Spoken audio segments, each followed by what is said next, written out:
try to take a very long, slow exhale. Овој апарат дава ново значење на терминот непријатен здив. The device is meant to capture... Зема примерок од здивот и преку биомаркери, сигнализирачки молекули во него открива дали постои заболување. Exhale once, slowly.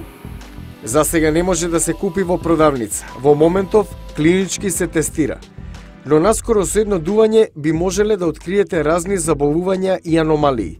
Диабетес, висок холестерол, дури и рак на белите дробови.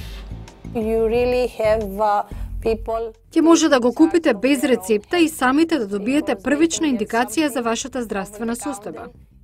Со поддршката од Националната фондација за наука, Перена Гума и екипа научници од Универзитетот Стони Брук развија чип сензор, што е мозокот на апаратот. Покриене со тенки наножици што откриваат најмали количини на хемиски соединенија во здивот. Знаеме како да направиме големи количества на ефтин начин за да бидат подостапна цена.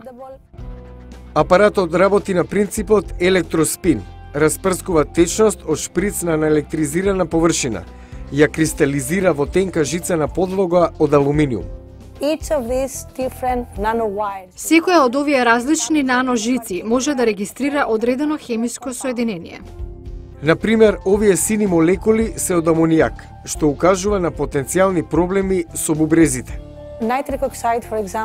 Азотниот оксид, например, сега е на широко признат маркер за астма и други видови на стрес поврзан со оксидација.